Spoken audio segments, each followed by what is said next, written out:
இருக்கு.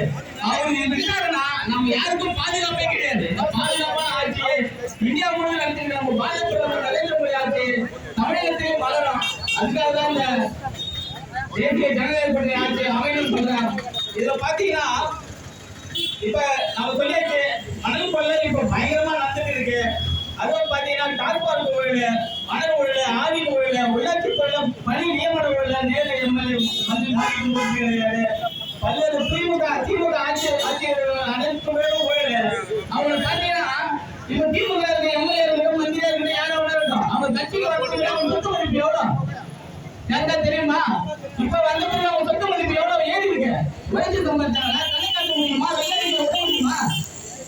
இது எல்லாத்தையும் கேட்டா அவங்க எல்லாம் ஊழலை சம்பாதிச்சு நேர்மையான ஆட்சி கிடையாது. இந்த நேர்மையான ஆட்சி அமையணும், மக்கள் எல்லாம் அமைதியா வாழணும். அதுக்காக தான் நம்ம இந்த தேசிய ஜனநாயக கூட்டணி